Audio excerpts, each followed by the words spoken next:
The man across from me let out something close to a growl. "This, cousin, is a fine mess you've handed me, and I confess I'm not pleased by it one bit." He bent over the letter once more, his eyes tracking down the page and back up again, as though searching for some flaw that would let him toss the whole matter aside. Setting it down, he peered at me over his half-moon spectacles, his heavy grey brows knitting together like a pair of restless caterpillars above pale blue eyes. Under that gaze I felt myself shrink, despite being little more than a petitioner that day. I could only imagine how a man in the dock must have felt before him. And I still couldn't say why he insisted on calling me cousin. We were kin, certainly, but distant enough that cousin was really just a convenient catch-all the wider Borrows clan used for one another. This was Alexander Borrows, Lord Ravelston, Chief Justice of the Scottish Bench. We met him that day in his private chambers, where he wore plain dark clothing rather than the scarlet robes and white wig of the courtroom. Even so, his authority hadn't dimmed in the slightest. I felt small in his presence even as a relative. I could only imagine the dread an actual defendant must feel.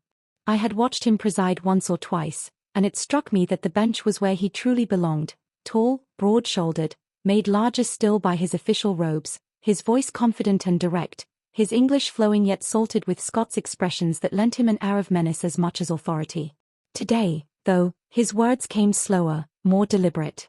I had clearly given him a genuine headache. He exhaled, sank back into his leather chair, which groaned beneath his considerable frame, and addressed both me and the other man present, my cousin James Borrows, an advocate by trade. "Understand, gentlemen, that nothing spoken here leaves this room. We're an old family, with branches scattered everywhere, but we've always looked out for one another. Caution has served us well for centuries. And now you bring me this." He shook his head. "It's no small problem." His gaze moved between James and me. "James, I respect you. Your arguments are as polished as ever, on par with anything you've put your name to. I might even be inclined to sympathize. But this is a moment that demands restraint, especially with the realm's stability hanging in the balance. As a man in my position, I have to safeguard that order. I carry weight in this society, yes, but I have enemies too, men who delight in watching me stumble." That admission surprised me. "You know as well as I do that the nobility guards its privileges jealously, and Scotland as a whole leans conservative by nature. It's barely 50 years since the Jacobites rose up, thankfully, for the last time, it seems.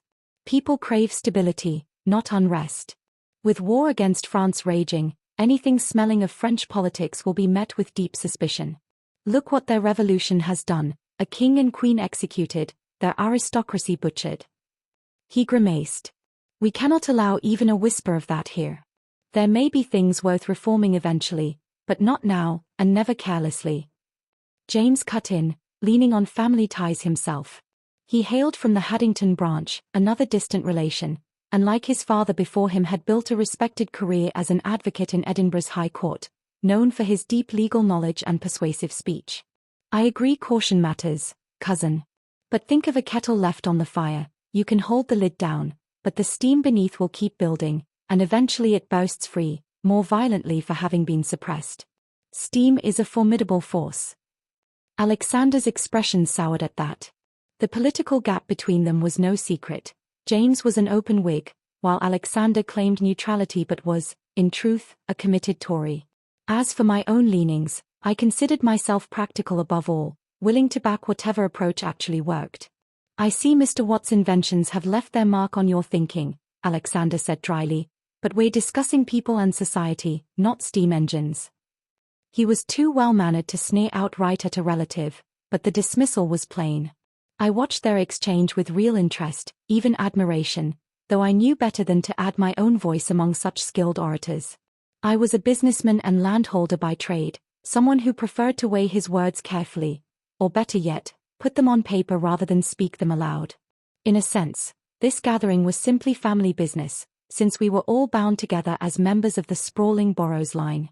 Our ancestor, Jean Boudreau, had settled in Scotland some 5 centuries earlier, and the family had grown from modest beginnings at Blackcore in the Borders into branches across Stirling, Dunfermline, Edinburgh, Glasgow, Dundee, and Haddington, even reaching England, in London, Reading, and Salisbury, descended from a forebear who'd travelled south with King James and been granted lands for service to the crown.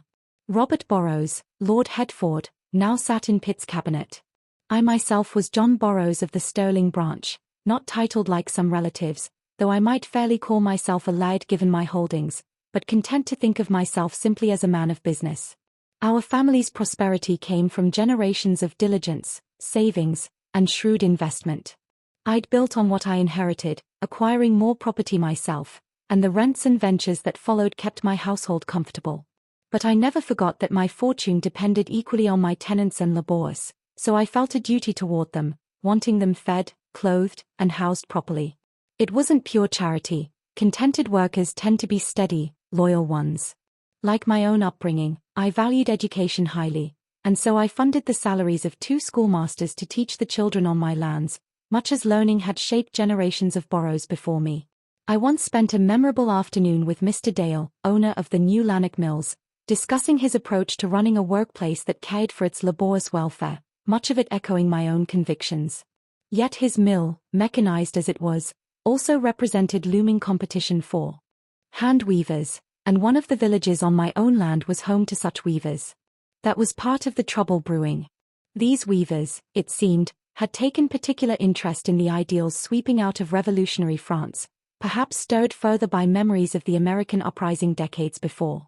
Their trade was under threat from mechanized looms that could produce cloth faster and cheaper. Dale's mill was far from unique in that regard. I was well aware that other agitators had already faced harsh judgment in our courts, charged with sedition and, if convicted, shipped off to the penal settlements of New Holland, that wild, distant land of strange creatures. The threat of transportation was meant to crush dissent, but I sided with James in believing such suppression couldn't last forever. Sedition, after all, was simply the label the powerful slapped on anything that threatened their privilege. I often wondered which path Britain would take: gradual reform, violent upheaval, or something between the two. As a landowner of some standing, my tenants and neighbors looked to me for guidance on all manner of things, and frankly, they expected it.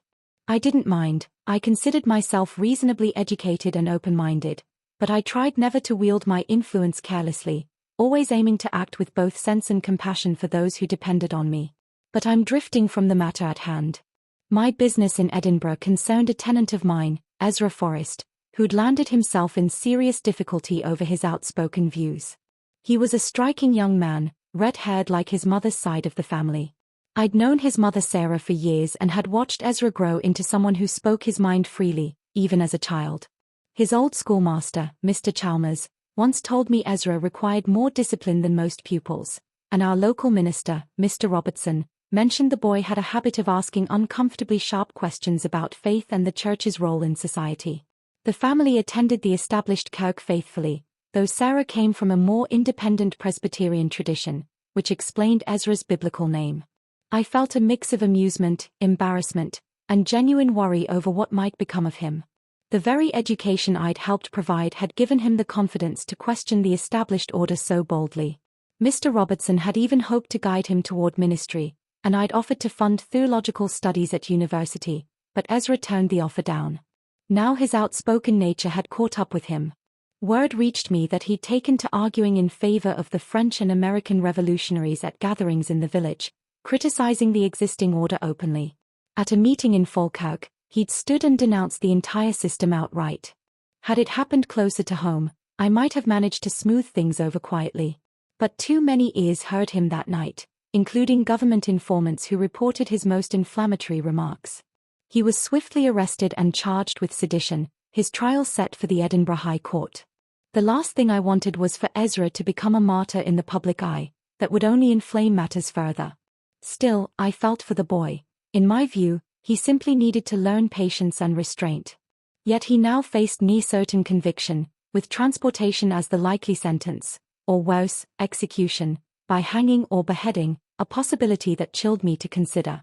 That was why I turned to my cousin James, hoping his skill and reputation as an advocate might secure an acquittal, or at minimum a lighter sentence, prison, perhaps, where he'd at least have the comfort of family and friends rather than exile to the other side of the world. That brought us to Alexander's chambers, where we presented our case in hopes that family loyalty and persuasion might soften his conduct at trial. A jury would decide the verdict, true, but everyone knew how heavily a judge's tone and bearing could sway 12 men, Alexander least of all shy about letting his opinions show. We argued the matter nearly 2 hours before parting on cautiously hopeful terms. Alexander agreed, at least, to lean toward leniency, though he wouldn't commit to more. Afterward, James and I left his chambers near the high street, made our way down the West Bow, and settled into a tavern with a round of ale. We talked over Ezra's prospects, weighed Alexander's likely conduct, then drifted into news of the war with France and family matters before finally parting ways until the trial.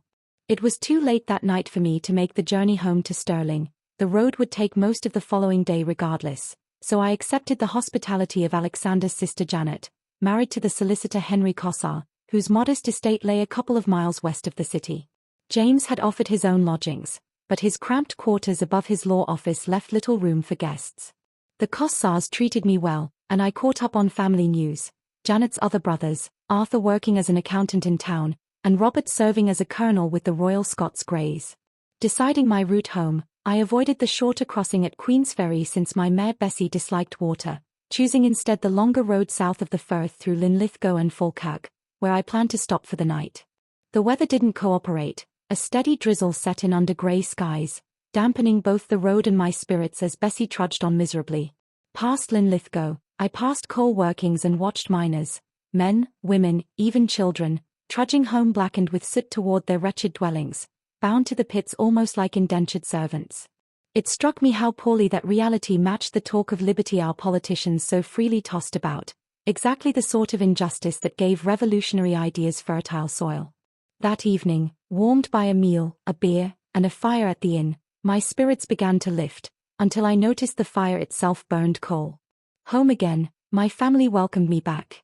My beloved wife Elizabeth had passed years before, but my household still held my son William, his wife Effie, and their 2 children, Agnes and Elizabeth, along with my daughters and 20, and Clara, 18. And wouldn't remain under my roof much longer, being engaged to Charles Walker, a corn merchant in Stirling, and Clara seemed likely to follow suit before long with her own suitor, Edward Nesbitt, a merchant from Bridge of Allen. I'd grown content to let William manage more of the family's business affairs, confident the estate would rest in capable hands once I was gone. A week later, I returned to Edinburgh for the trial, held in a courtroom off the High Street. By all appearances, matters were proceeding favourably. James delivered a masterful defence, and Alexander, true to his word, withheld any harsh commentary. Eventually the judge called on Ezra to rise. I'd braced myself for a stern lecture followed by a lenient sentence. I'd even allowed myself to hope for nothing worse than a firm warning to mind his tongue going forward. Instead, Ezra abandoned all caution and launched into a furious denunciation of the entire system. Watching from the gallery, I had to fight every instinct not to bury my face in my hands. I must have gone pale as a sheet. James beside me looked no better. There was no undoing what had just happened. The jury, too, sat visibly stunned. Ezra had flung down a challenge nobody could ignore, and his lack of remorse was plain for all to see. Our kinsman on the bench had no room left to maneuver, his face flushed with anger as he turned a hard look on James and me. The verdict came back guilty. It could have been worse, not treason, at least, but sedition was confirmed, and the sentence handed down was transportation to the penal settlement at New Holland for 15 years. Up in the gallery, his mother let out a scream and dissolved into sobs. His father sat stone-faced beside her, a steady, decent man who I'm sure didn't share his son's views, yet watching a child sentenced to exile is a blow no parent recovers from easily. They had no other children. The odds were strong they'd never lay eyes on him again. The crossing to the penal colony took months, conditions there were brutal even for those who survived, and the return voyage, should anyone manage it, was just as perilous. Roughly 1 ship in 10 never made it back at all. The matter was beyond my hands now, and I felt the weight of that helplessness keenly. Still, I'd done what I could for him. 2 days after the verdict, I met with Ezra and his parents, who'd been granted a brief farewell visit in his bleak cell in Edinburgh. They were holding themselves together as best they could, though the strain showed plainly. Years might pass before they saw their son again, if that day ever came at all. He'd been their only child. I longed to comfort his mother Sarah with an embrace but settled for a small, formal bow instead. She pressed her lips together, fighting back tears that came anyway. It was a grim day altogether, and I rode home heavy-hearted, grieving for the family, and more than a little frustrated with Ezra himself. James kept me updated on what followed.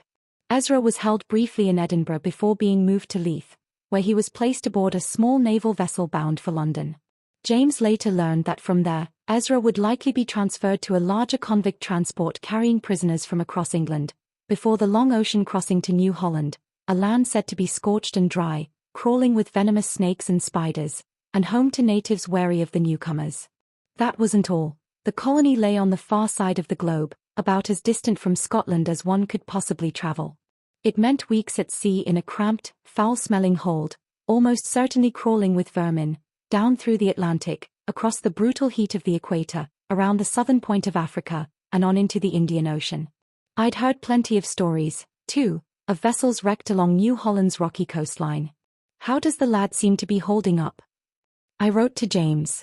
His reply offered little comfort. I despair of him, he wrote back. He remains defiant, insists he'll hold to his convictions no matter what, and swears that once he's back in Scotland he'll take up the cause again. I can only hope that if he ever does return, time will have cooled his fire somewhat. Weeks passed before another letter arrived from James. He opened warmly, sending regards to my family and inviting us all to visit, stressing how important it was that we keep our family bonds strong despite the painful circumstances of our last meeting. He mentioned he still needed to smooth things over with Alexander himself. But the real purpose of his letter soon became clear. As Ezra's advocate, James had learned that after reaching London, Ezra had been placed aboard the naval vessel HMS Mercury, bound for New Holland alongside a sister ship, HMS Diomede, both carrying convicts to the penal colony. The Mercury had sailed down the Channel and was passing west of Brittany when a violent Atlantic storm struck without warning. The tempest raged through the night, and when morning came and the winds finally eased, the Diomede's crew found no trace of the Mercury anywhere. At first, everyone assumed she'd gone down entirely. She was an aging fourth-rate vessel, well past her prime, arguably more hazardous to her own crew than to any enemy she might face. I was honestly surprised she'd still been in service at all, though perhaps she'd been judged adequate enough for ferrying convicts on a one-way voyage. Further investigation revealed the truth. The storm had stripped her of her masts and driven her, taking on water, dangerously close to the French coastline. With no other option, her captain had run her aground on a sandy cove. The Royal Navy's blockading ships could only watch helplessly as French militia swarmed the wreck, leaving the captain and crew no choice but surrender. Reports indicated the naval officers and crew were now prisoners of war, but the French had apparently kept the convicts separate from the rest, meaning that if Ezra hadn't drowned in the wreck, he was now somewhere in France, his exact fate and whereabouts unknown. With Britain and France still at war, there was little hope of further word. I set out immediately by carriage for the village where Ezra's parents lived. They deserved to hear the news from someone they trusted. They received me civilly, though their reaction was a tangle of emotions. There was a sliver of relief in knowing that if he'd survived, he was at least in a more civilized country than the wilderness of New Holland, but it was a country reeling from revolution and actively at war with his own. He'd need to learn French quickly, and pray he wasn't mistaken for a British agent. James pressed the Admiralty and the War Office for information, but got nowhere. They seemed largely indifferent to the fate of a handful of convicts, with weightier matters occupying their attention. Life carried on. I tended to my estate and tenants over the following 5 years, occasionally inquiring after Ezra, always without result. My daughter-in-law Effie welcomed 2 more children, John and Janet. My daughters Anne and Clara both married and established households of their own. I made a pleasant visit to James and his family in Haddington, and stopped to see Alexander on the way home to repair our friendship, parting from him on amicable terms once more. 5 years on, peace finally arrived with the Treaty of Amiens. The news was met with widespread relief. People were exhausted by the fighting, and governments by its cost. Despite the bloodshed of its revolution, France remained, in the eyes of many, a cultural beacon, and soon travelers began planning visits there again. Still, suspicion lingered beneath the surface. The peace brought an exchange of prisoners, and James made inquiries on that front too, but learned that few convicts had sought repatriation. "Can't say I blame them," he remarked. "Our justice system would likely just ship them straight back out to finish their sentences." I worried over what Ezra's legal standing would be should he ever make it home, whether the original sentence still held, and wrote to both my legal kinsmen for their thoughts. Alexander's answer was discouraging. The deportation order would almost certainly stand, though the 5 years spent in France might be counted toward his term, leaving roughly 10 years still owed in New Holland. James struck a more hopeful note, observing that public sentiment in both Scotland and England had begun shifting against the harsh sedition sentences of recent years. The word martyr was being whispered more and more about men punished so severely. He thought a new trial might be possible, with a real chance of acquittal, provided Ezra learned to temper his rhetoric and we could secure a different judge. Alexander, James warned, would resist overturning his own ruling. But all of this remained theoretical without any actual word of Ezra's whereabouts. I'd hoped the government might press harder for information about the Mercury's convicts, but nothing came of it. I felt a nagging sense of responsibility, and kept turning over what I might personally do. It was a visit with Sarah, seeing the toll those years had taken on her face, that finally hardened my resolve. With the peace seeming likely to hold, more Britons began traveling to France once again, and an idea began forming in my mind. Despite my family's alarm, William and Effie both tried hard to talk me out of it. I decided to make the journey myself. France, after all, was the homeland of our distant ancestor Jean Boudreau, though any trace of French heritage in our family had long since faded.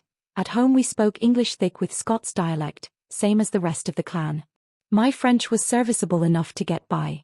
Since the wreck had supposedly run aground just south of Brest, in Brittany, that seemed the logical place to begin.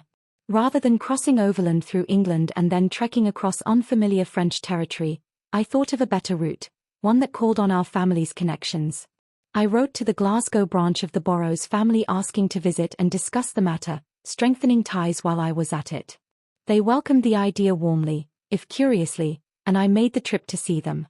My relative there was Matthew Burrows, son of David, originally of the Couros branch in Fife but now settled in Dunfermline.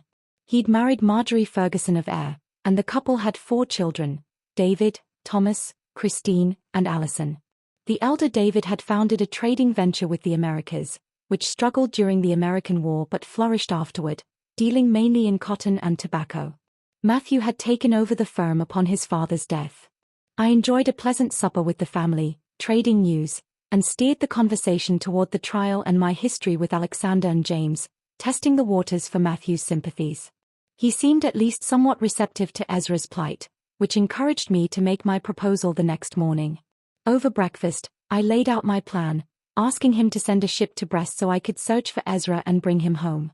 Matthew was deeply skeptical, calling it, not unreasonably, an expensive wild goose chase. Once he walked me through the actual costs involved, I felt rather foolish for both my naivety about expense and my sentimental thinking. I'd been ready to pay myself, but the sum required was simply impractical.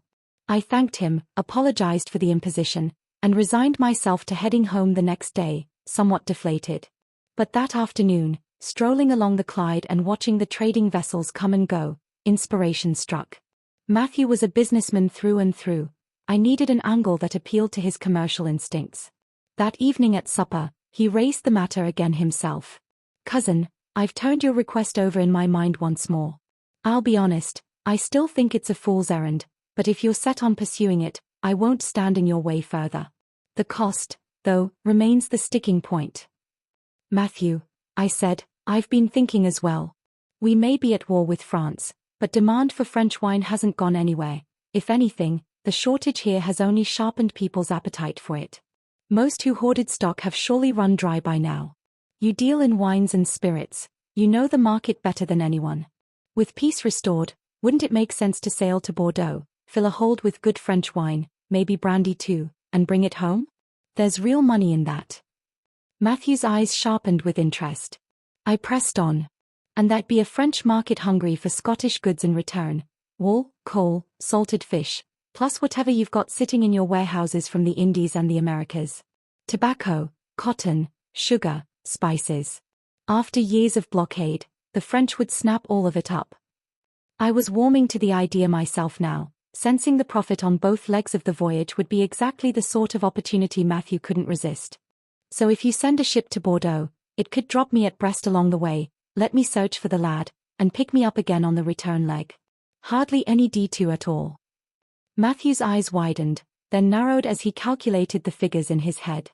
I had him. "John, that's actually a fine idea," he laughed. "You missed your calling, Should have gone into trade instead of playing country lord. I'll arrange it, but you'll need to be ready to meet the ship on its way back through Brest. They won't be able to wait more than a couple of days for you. Miss them, and you're finding your own way home through France. He paused, thinking. Actually, I'll send my wife's nephew Archie along with you. Marjorie looked up, startled but pleased. Good lad, Matthew continued. Sharp head on his shoulders. He's handled rum shipments from the Indies and what's left of our French wine stock, which, as you noted, has gotten dangerously thin. We've been making do with Spanish, Portuguese, even Sicilian wines lately, though our customers are aching for proper French claret. This'll be excellent experience for him. He frowned suddenly. Though he's away just now, some niece of his on his father's side is getting married. He's due back tomorrow, though. I laughed, my spirits lifting now that the plan had Matthew's blessing. He's in for a surprise, then, being told he's off to France. He'll jump at it, mark my words. Thank you again, Matthew, this is more than generous. How long does the crossing to Bordeaux usually take? He gave a wry smile. That depends entirely on weather and wind, John. Rough estimate, under average conditions, 5 or 6 days to reach Brest, another 3 or so on to Bordeaux. Add a week to negotiate and load the wine, then 3 or 4 days back to Brest. Storms or bad winds could stretch that considerably, there's no telling for certain. That left me with just under 2 weeks to search for Ezra, assuming conditions held. If things went poorly, the whole voyage could run much longer, but the real constraint was how much time I'd have on the ground in Brest. I could only hope that if Ezra had survived the wreck and whatever fate the French Revolution had dealt him, he was still somewhere in that region. Thank you. I accept, I said. When could a ship be ready? He chuckled. Eager, aren't you? Let's see, I've got the Caroline, just back yesterday from Norway. I'd planned to send her to the West Indies next, but that can wait. She's sturdy, well suited for this. She's being unloaded now, 3 days' work, then provisioning, plus a small repair to a spar and sail, shouldn't take long.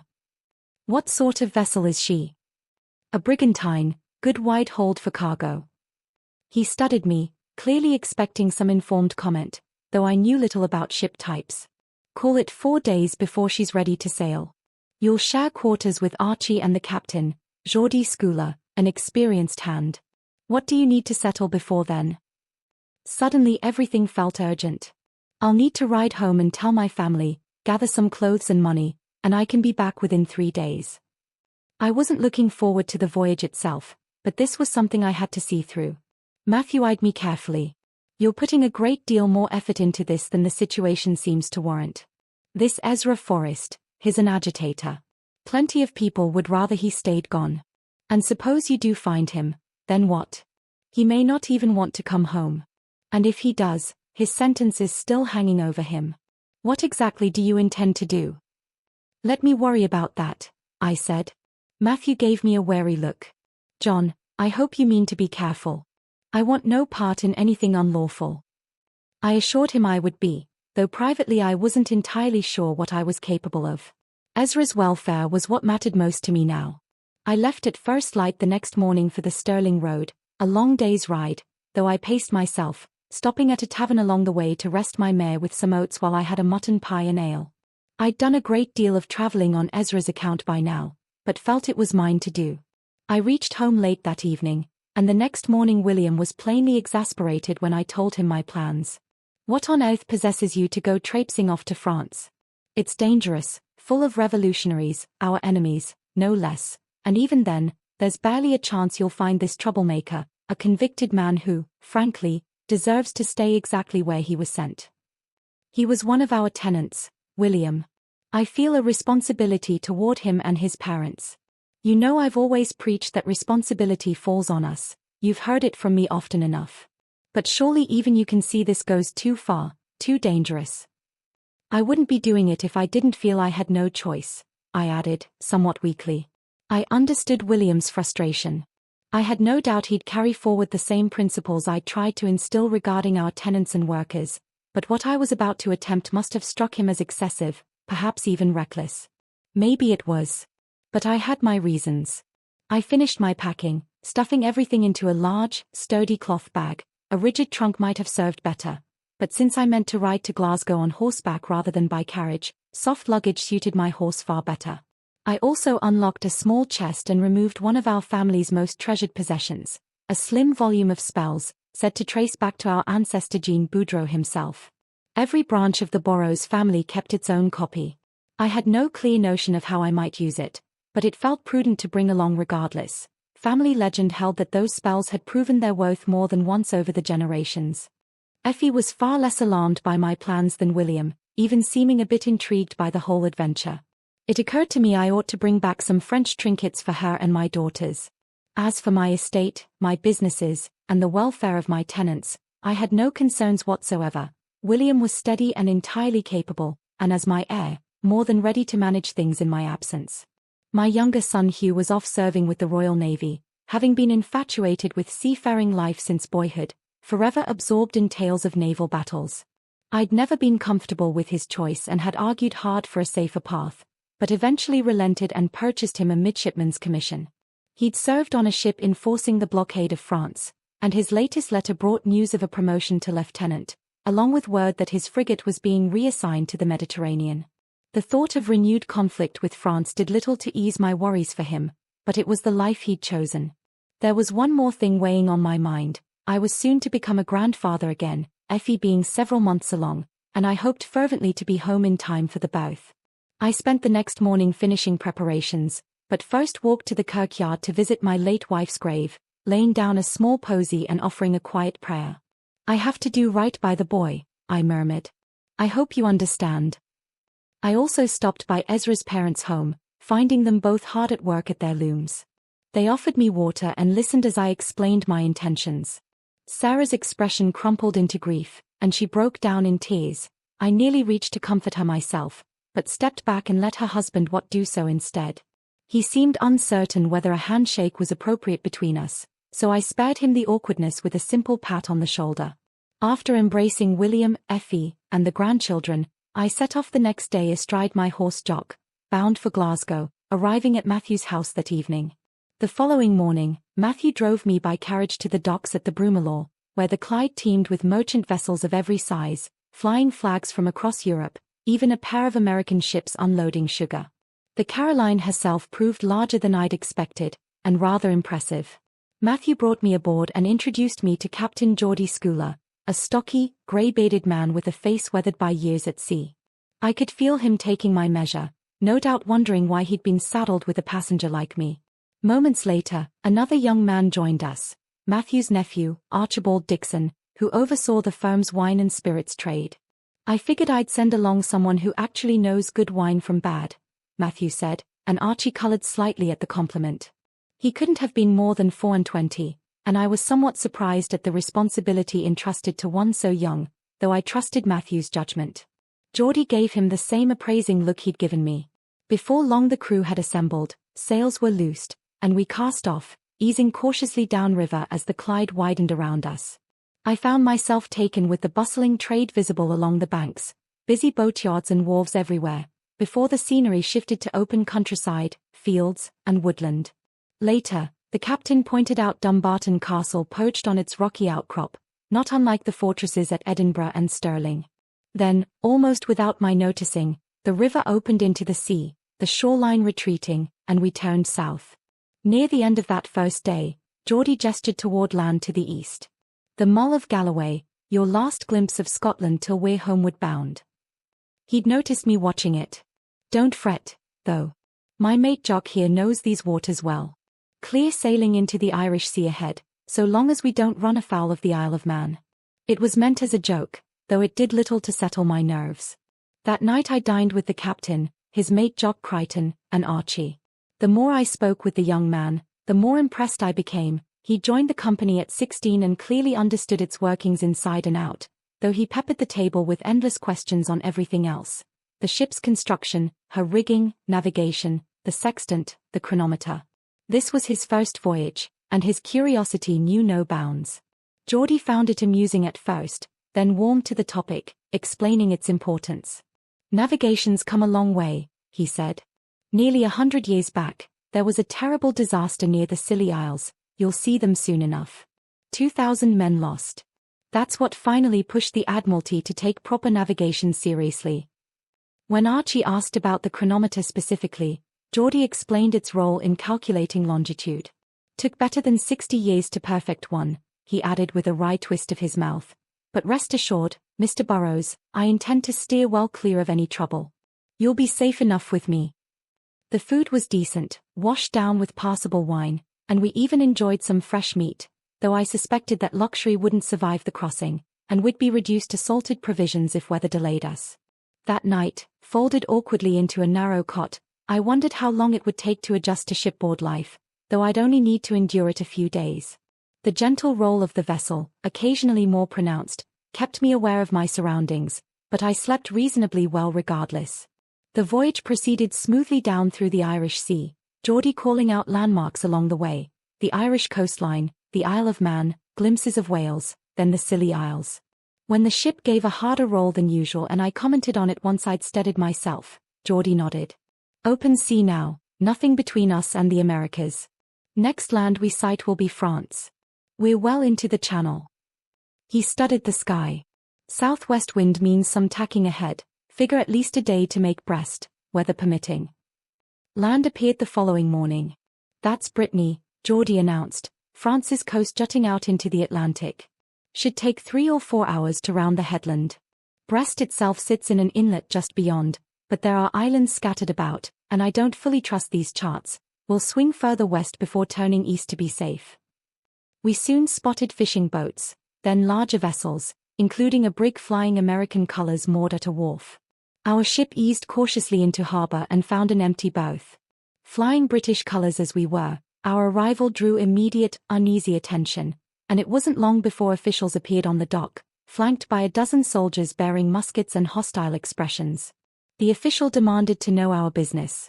Being the most fluent in French aboard, I explained that the ship was merely setting me ashore before continuing on to Bordeaux for trade.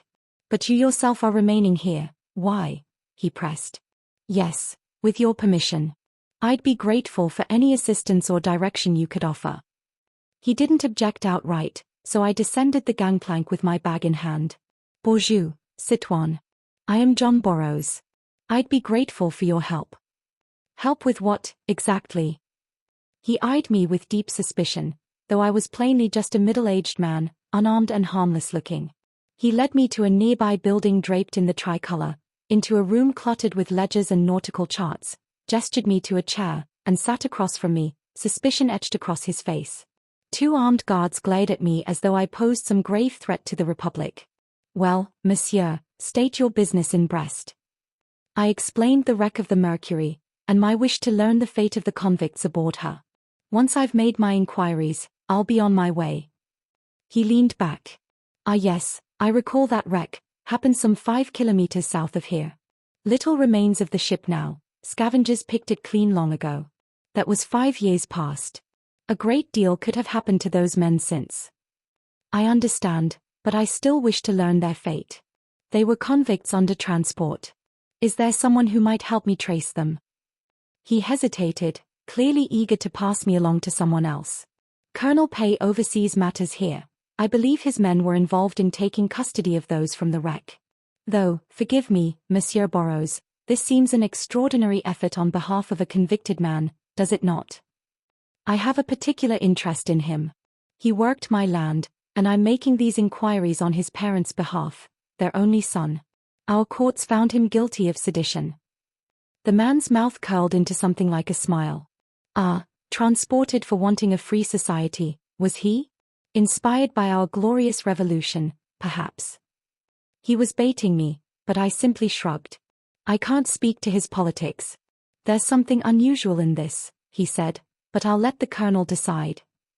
I was escorted to a nearby barracks, questioned suspiciously by a guard before being admitted, and eventually brought before the colonel himself, younger than I'd anticipated, his face marked by a poorly healed scar across his lip and cheek, clearly the legacy of some old wound.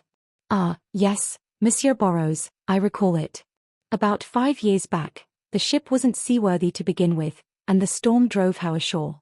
She'd sprung a leak, some men below decks drowned. The officers, crew, and marines were taken prisoner and sent on to Paris. With peace now in effect, I'd assume they've been repatriated. The convicts, though, understandably, they weren't keen to be grouped with military prisoners. We held them briefly in our jail.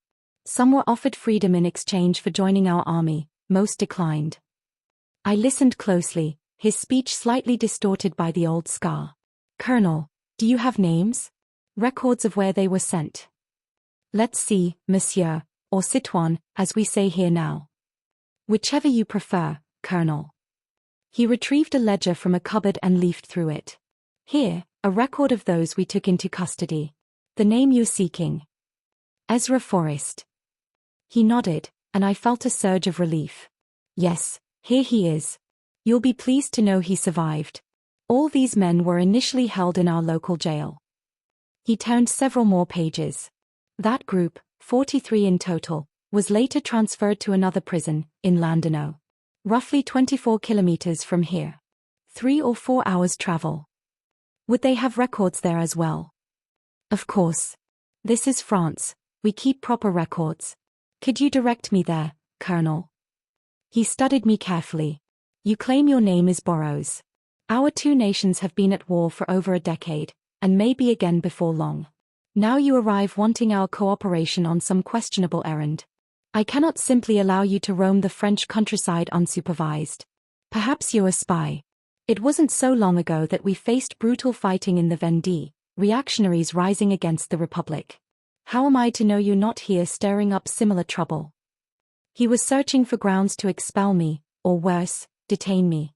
I assure you that's not my purpose, Colonel.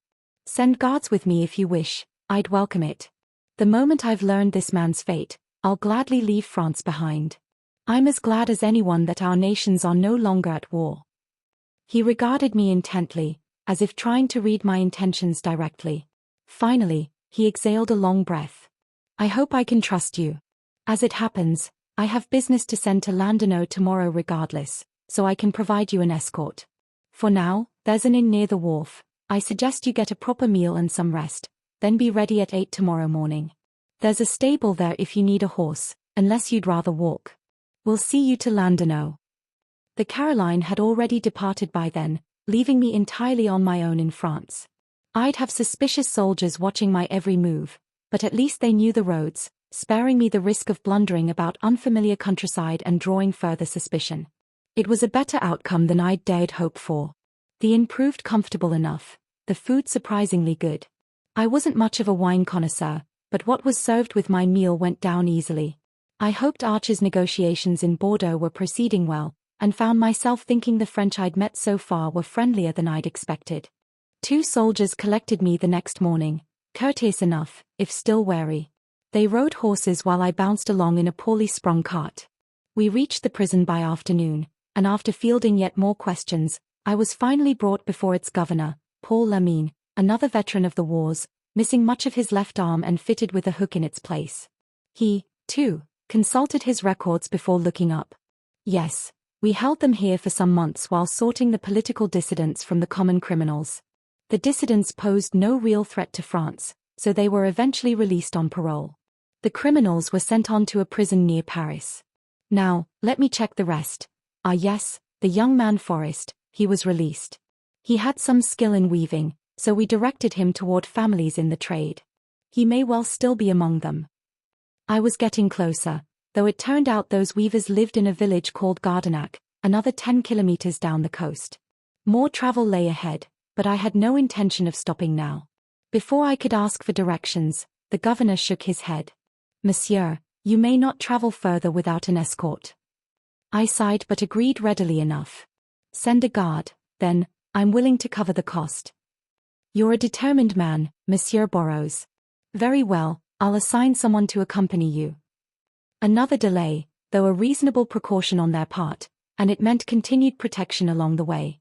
The journey to the village took roughly 3 hours over rough roads, and dusk was falling by the time we arrived, forcing me to find lodging once more for myself and my guard. The inn was modest, but its owner and his wife greeted us with cautious warmth. I was likely the first foreigner they'd encountered in years, and perhaps they sensed an opportunity now that peace had returned. Communication proved difficult, though. They spoke Breton, stumbling through a heavily accented regional French quite different from the Parisian French I knew, forcing us to rely heavily on gestures. It had been an exhausting day, and worry over a fruitless search gnawed at me as I tried to sleep, tossing and turning through the night. But fortune favored me the next morning. When I mentioned over breakfast that I was searching for a red-haired foreigner, the innkeeper simply pointed down the village street. La Basse, l'Écossais, over there, the Scot. That much was encouraging, though my nerves hadn't settled as I walked the muddy street in the direction he'd pointed. Villagers stared as my escort and I passed, and a handful of curious children trailed behind us. I told myself there couldn't possibly be two red-haired Scotsmen wandering this corner of Brittany. I stopped before the house the innkeeper had indicated, heart pounding, and was raising my hand to knock when the door swung open ahead of me. A man backed out carrying a wooden tub, carefully angling it through the doorway. I caught sight of unmistakable red hair. He'd taken only a couple of steps before turning and noticing he wasn't alone, his mouth fell open. It was Ezra. "Mr. Burrows," he gasped. "What are you doing here?" He stood frozen, color draining from his face. "Yes, Ezra. It's me, John Burrows. I came looking for you. I was worried about you." He broke down crying, and I felt my own throat tighten as I pulled him into an embrace while a small crowd of villagers looked on impassively. I wasn't far from tears myself.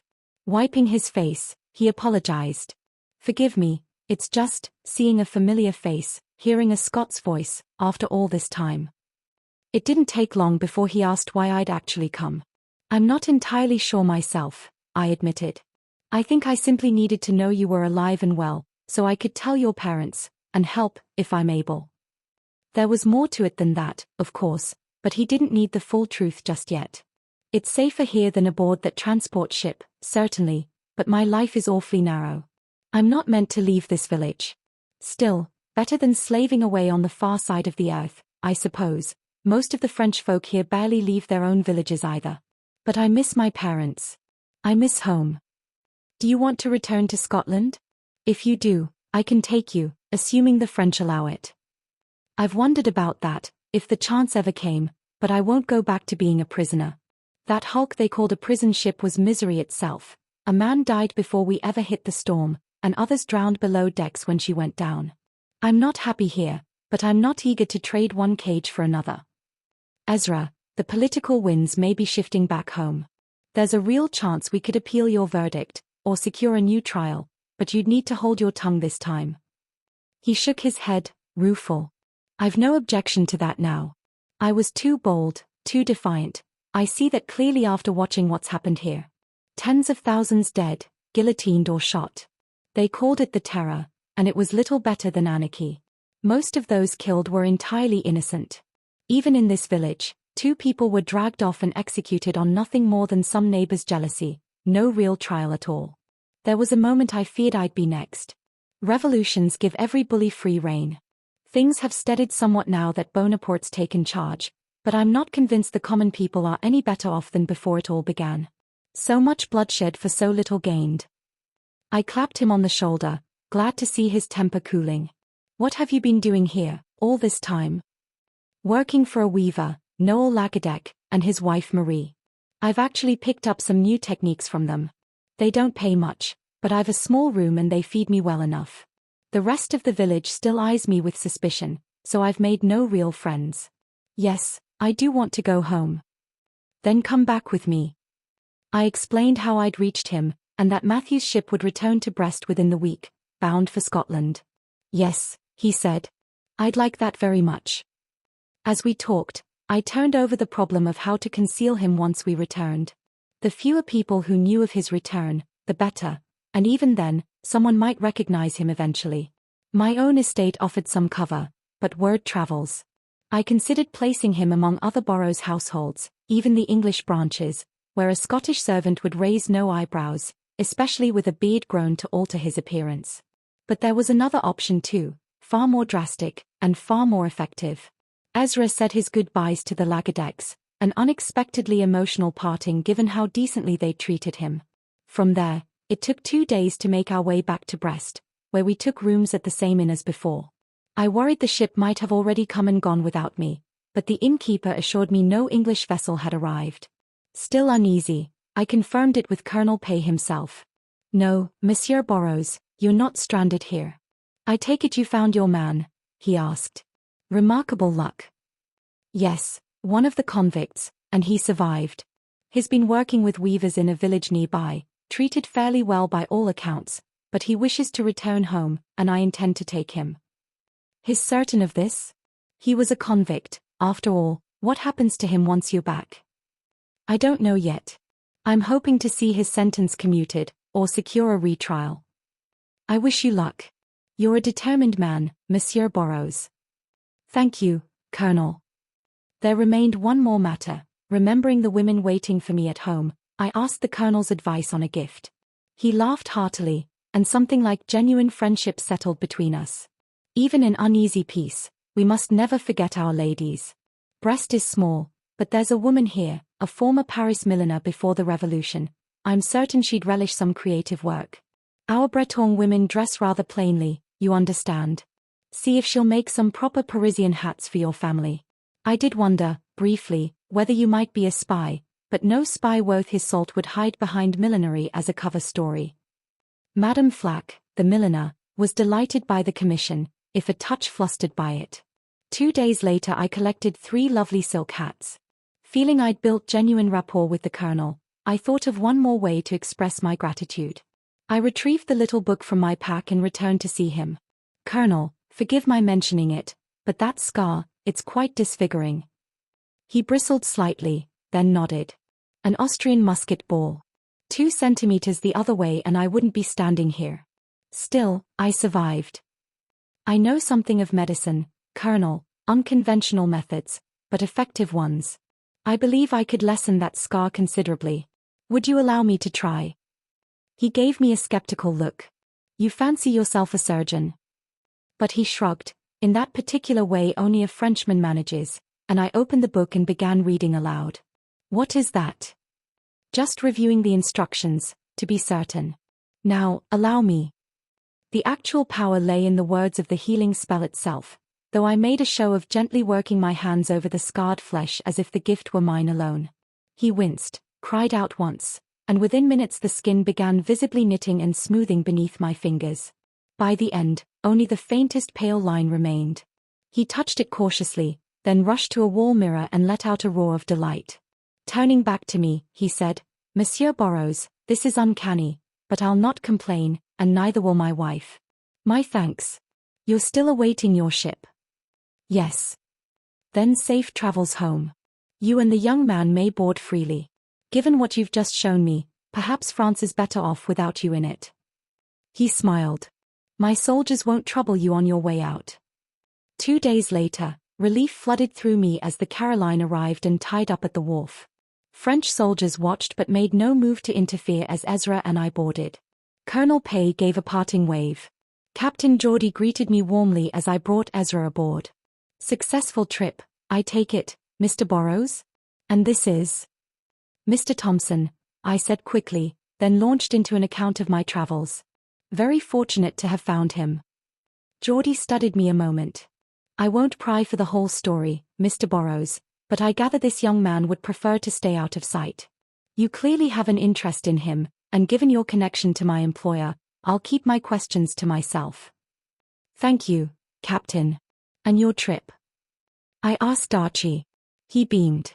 A great success. The hold's full of as much wine and brandy as she'll safely carry, and we sold off the sugar and tobacco within 2 days. Matthew will be pleased. Then we're ready to leave. Geordie cut in. Good, because I'd rather depart now than later. I don't trust these French waters. He spat over the side. We'll head back roughly the way we came, adjusting for wind. We'll need care threading out of this inlet, but with a steady westerly like we've got now, we should make good time once we're clear. We cast off within the hour, tacking carefully against the wind along the rocky coastline until we reached open Atlantic water. As we worked north into the Irish Sea, I pointed out the various headlands along the way, though Ezra grew visibly more tense with each passing mile. Eventually Ailsa Craig came into view, then the captain called out Arran Butte. A couple of hours later, the Firth narrowed into the river proper, and with the wind still at our backs, we made swift progress toward Glasgow. Once safely tied up at the Brumalore, Geordie sent word ahead to Matthew. Ezra stiffened when he spotted two official-looking men approaching the ship, but I recognized their uniforms. It's only customs, I told him. They'll inspect the wine and brandy against the manifest to assess duty. It'll eat into Matthew's profit some, but he'll still come out well ahead. Geordie appeared with a bundle of clothing. Mr. Thompson, just in case, put these on. Sailor's gear. You can busy yourself coiling rope on deck. Ezra changed and blended seamlessly among the other deckhands, and no one gave him a second glance. That night we ate and slept under Matthew's roof. I received a warm welcome, Ezra a more guarded one, given a pallet in the kitchen. Matthew pulled me aside afterward. This young man is, essentially, an escaped convict, John. I'll pretend otherwise. Perhaps the courts were too harsh with him, perhaps not, I won't pretend to know. I hope he stays out of further trouble. If it comes to it, I can arrange passage to America on one of my ships. I offer that for family's sake, and because it's plain he matters to you. Thank you, Matthew. The next morning, after a hearty breakfast, we set off for Stirling. Jock, my horse, seemed glad to have me back, though I needed a second mount for Ezra, a mare named Peggy, which I decided I'd gift to Effie afterward. The weather started fair but turned foul by afternoon, forcing us, soaked and chilled, to seek shelter and a hot meal at a roadside inn. It was late the following morning before we finally reached home. William's welcome of Ezra was distinctly cool. I suggested we refer to him publicly as John Thompson, a man I'd met in Glasgow, invited to stay temporarily before continuing on to Perth. It was a thin lie, admittedly, but useful insurance should the authorities ever question William's household about strangers. Effie and my daughters were thrilled with their new hats, though it struck me afterward how careless I'd been. Word that I'd traveled to France could easily slip out. I quickly amended the story. I'd simply visited Glasgow and purchased the hats from a ship returning from French trade. To get Ezra settled somewhere safer, I arranged work for him with a local farmer, warning him sternly to stay close to the farm and out of public view. He couldn't live with his parents outright, though their reunion was deeply emotional, and afterward they saw him weekly, sworn to discretion. Wanting to handle matters as properly as I could, I sounded out James on the subject, framing it hypothetically, as though I were merely considering trying to locate and retrieve Ezra, without admitting I already had. James offered cautious optimism, nothing more. When I approached Alexander with an even vaguer version of the same question, his answer was disappointing. He was adamant the sentence must stand. That left Ezra in continued danger, and now, by extension, placed me at risk too for having smuggled him home. Worse, Ezra himself had begun chafing against the restrictions I'd placed on him, grumbling that he'd felt freer in France than he did skulking about Stirling. The danger of our situation became starkly real when soldiers swept through the area searching for some other suspected radical, rumored to be hiding nearby, though supposedly dark-haired, not red. They didn't find Ezra, but the close call was warning enough that we couldn't continue as we were. Something had to change, and I had one possible solution, though I'd hoped never to actually need it. Among the spells in our family's book was one capable of transforming a man into a woman. My late wife Elizabeth had used it once, years before. It would make for an excellent disguise, but an extraordinarily drastic one, and I had little doubt Ezra would reject the idea outright if I simply proposed it. So I approached the subject gradually, dropping remarks about the ongoing risks, the difficulty of keeping him hidden indefinitely. I even floated the idea of passage to America aboard one of Matthew's ships, which he dismissed just as quickly. Slowly, carefully, I worked the conversation toward the notion of disguise, before finally revealing the spell itself. What? He burst out. Never.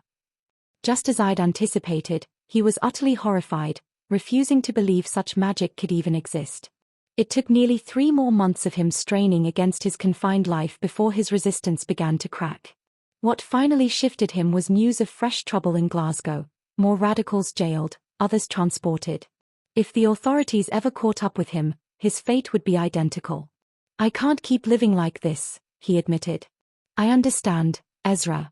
You're a prisoner here in everything but name, and you deserve a real life again. That's why I offered you a way forward. It would mean a fresh start.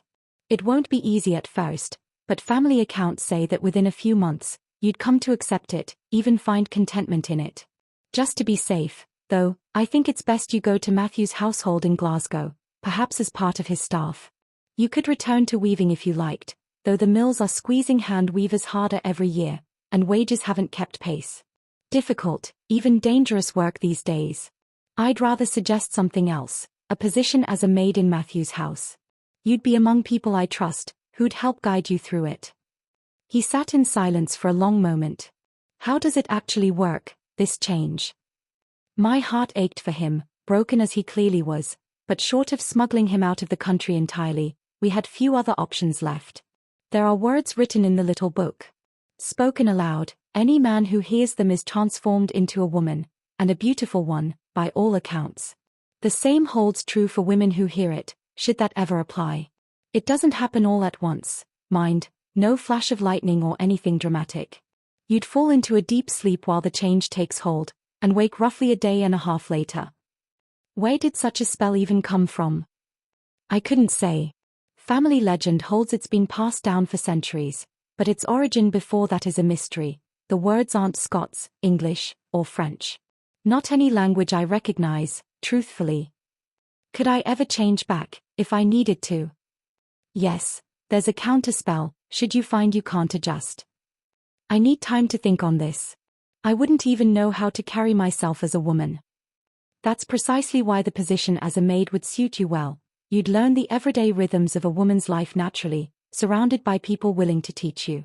I've also been told the feelings follow eventually. Within several months, you'd find yourself drawn to men, much as most women are, though that part takes time to settle in. His hand flew to his mouth. That will never happen, he cried. Ezra, if you take this path, the change is complete, body and feeling both. That much would be expected of you.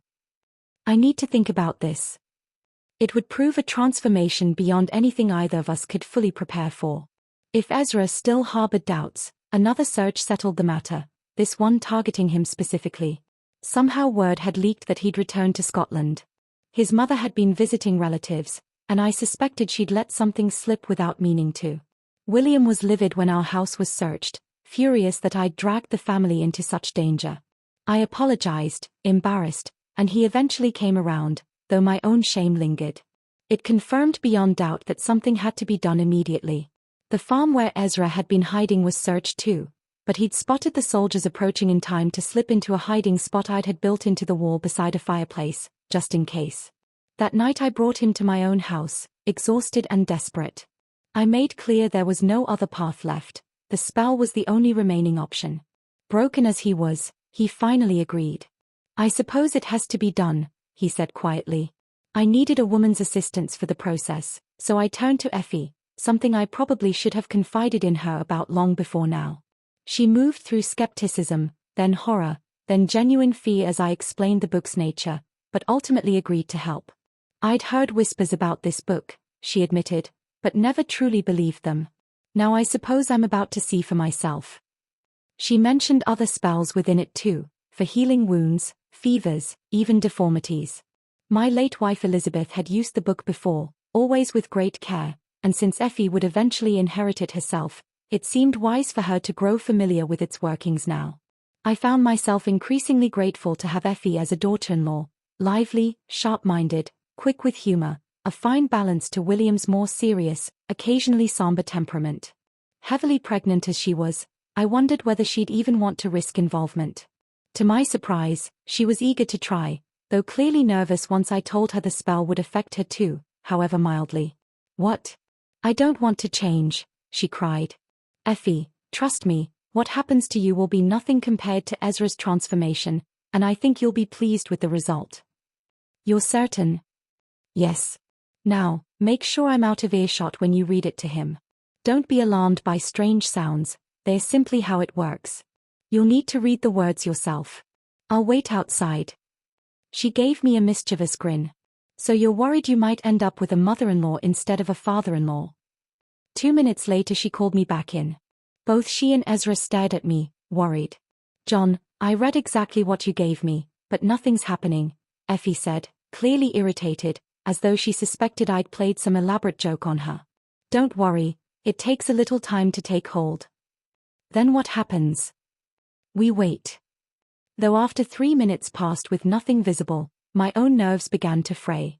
Relief flooded through me when Ezra finally gave a slight shiver. You're about to feel uncomfortable, but you'll be fine. That's the spell beginning. Brace yourself. A second shiver followed moments later, then violent, continuous trembling. Within another minute his teeth were chattering and he was gasping, trying to form words that came out only as grunts. I pressed a cloth between his teeth, and mercifully, he lost consciousness shortly after. Beside me, Effie gave a small gasp, her face suddenly drawn. Effie, I'm so sorry, I was too focused on Ezra to watch you. Are you all right? I think so. For a minute there it felt like something was pressing against my whole body and face, but it's easing now. That's the spell working through you as well. My late wife used it on a man once, and the spell touched her too. She was startled by it, but quite pleased with how things turned out in the end. A few minutes later Effie ran her hands over herself. It's not bad anymore, actually, I feel fine now. We turned our attention back to Ezra, watching the spell take hold in earnest.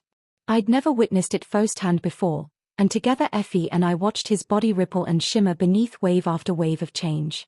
It began with his face, the nose, chin, and ears softening, his heavy brows smoothing, his eyes appearing larger as the whole face refined itself. Curious about the rest, I drew back the sheet covering him, and what followed was almost unsettling to witness. His frame seemed to shrink and reshape itself continuously, proportions shifting visibly. Most strikingly, his genitals gradually withdrew and vanished beneath the pubic hair. His hips widened, his waist narrowed, and his chest slowly swelled as breasts formed beneath increasingly prominent nipples. Effie gasped. I wouldn't have believed this possible. Ezra writhed faintly as the last remnants of the scrotum formed into a soft mound, then split to reveal newly formed labia, the final trace of the penis retracting completely. The convulsions finally stilled, leaving an unconscious figure before us, unmistakably a woman's form. The entire process had taken roughly 2 hours. I covered the body with a blanket and arranged a pillow beneath the head. Effie looked thoughtful. So that's what it was like for a man, she murmured, glancing toward Ezra. Poor thing. I felt a bit ill myself around 5 minutes in, a touch nauseous, but I'm fine now. Look at her, though. Are you certain you're feeling well? Genuinely wonderful, actually. She shifted slightly. Though I think my clothes don't fit quite right anymore. I'd already noticed the change in her face, but she needed to see for herself. Go look in the mirror, Effie. You'll be pleased. She'd always been a pretty girl, one I was fond of. Now she'd become something closer to striking. A delighted squeal followed moments later as she ran back in, running her fingers across her face and body. I look wonderful. I'm so happy. Then, glancing down at the still unconscious figure. But what about her? She's still as hairy as a man. That resolves itself soon after she wakes. The male hair falls away naturally. We can't keep calling her Ezra, though. She'll need a proper name now. You're right. What about Marion? Effie brushed a hand over the girl's forehead. She's running a slight fever. That's to be expected. We just need to let her rest, perhaps wash her once or twice while she sleeps. Could you handle that, Effie? It wouldn't be appropriate for me to. And perhaps find her some clothes, too, anything of yours you've outgrown. I'll cover the cost of new ones. She agreed readily enough, though added, better wait until I've got my figure back after the baby, resting a hand on her round belly. William's reaction was a complicated mix, horrified that magic had been involved at all, shocked at what had happened to Ezra, pleased with the effect on Effie, but deeply uneasy about what lay ahead. He took some comfort, at least, in knowing the former Ezra was now entirely unrecognizable, save for the distinctive red hair, which remained unchanged. Just as I'd predicted, about a day and a half later she began stirring with small spasmodic movements, finally opening her eyes. Effie, she's a woman now. Could you wash her, dress her, get her settled? It wouldn't be right for me to. An hour later, Effie brought Marion to see me, dressed in a woman's nightgown. I was pleased with what I saw, a woman's body, though still marked with masculine hair. She looked up at me, apprehensive. How are you feeling? I asked. Sore everywhere, like you warned, she whispered. I can feel everything's changed. My voice, too, it's higher. But I'm still so hairy. That'll resolve itself shortly, the male hair sheds naturally. How do I look? I squeezed her hand gently. Honestly, rather rough just now, but you'll feel better within the hour, and within a day you'll be a genuinely beautiful young woman. She fought back tears. Now, listen carefully, I need to give you some guidance. What's happened here would shock anyone who heard of it, so this must never be spoken of outside this house. But you have an entirely new life ahead of you. Don't resist this change, embrace it, even. Watch Effie and the other women closely, learn how they speak and carry themselves. It'll feel strange at first, but I believe you'll find genuine contentment in it, given time. You're safe now, no one could possibly recognize you. You're a woman, a lovely one, so carry yourself as one until it feels entirely natural. Ezra no longer exists. We'll get you properly dressed, and soon you'll be free to move about as you please. We're thinking Marion suits you. Do you like it?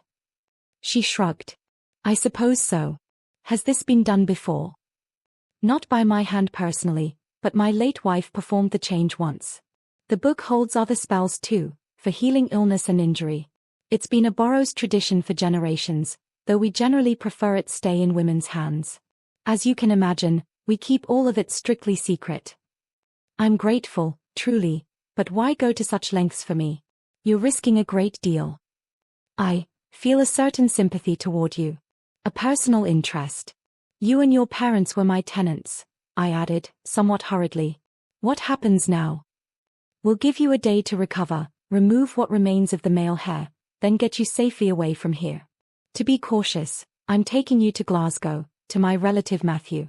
You'll serve as a maid in his household, and his wife will train you in domestic matters. I don't want to be a maid.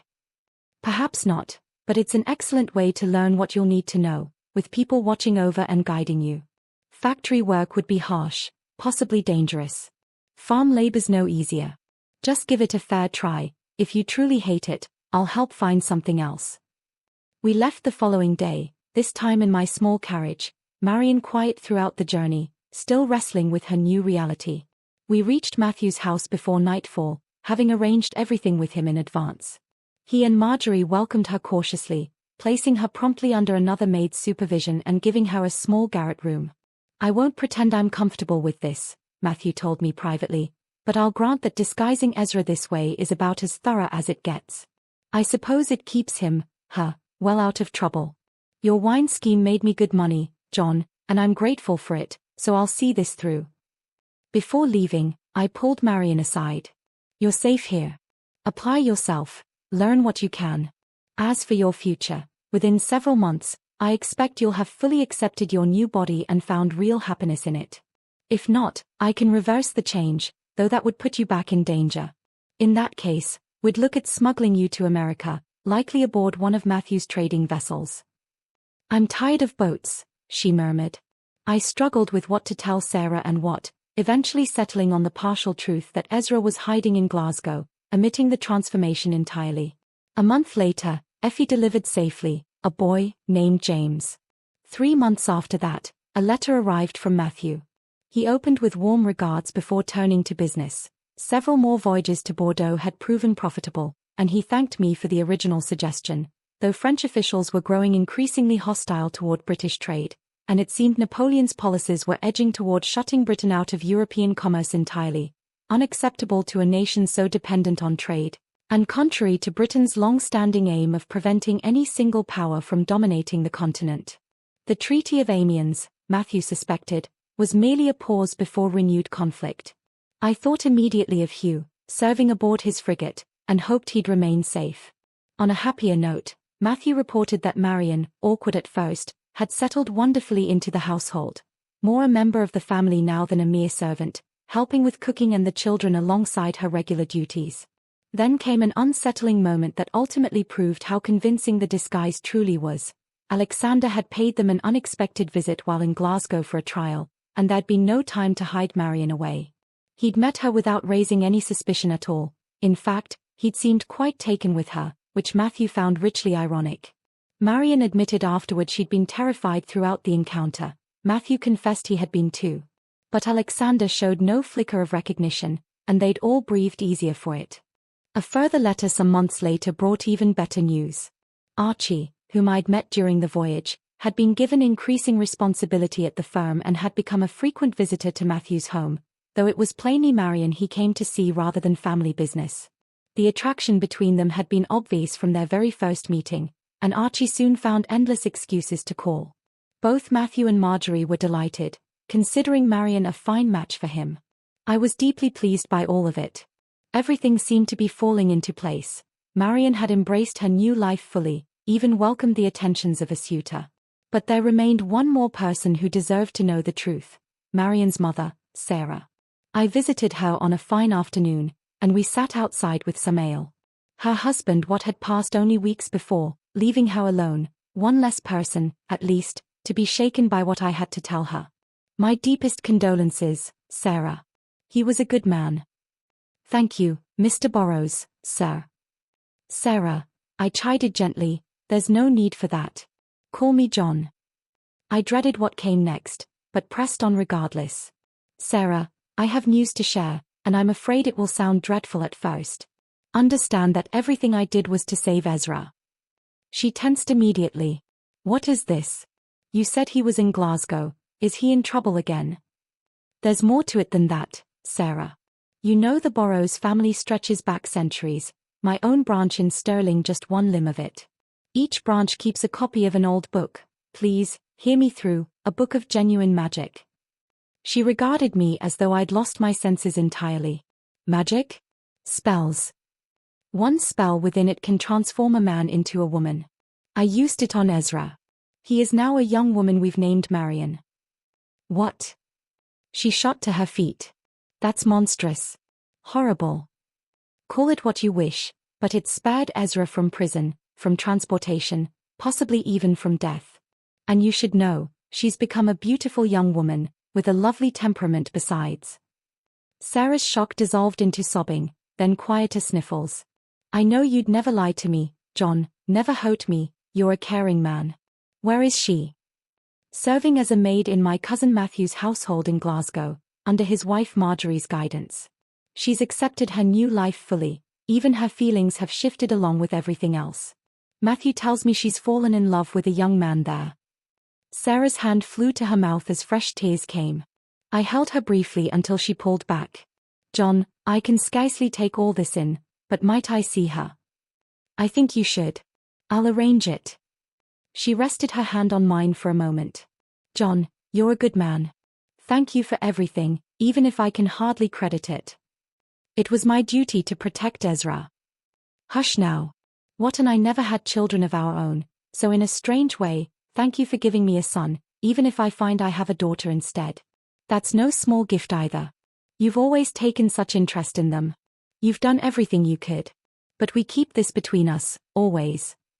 What neither of our wider families ever knew was that this had begun long before Sarah's marriage.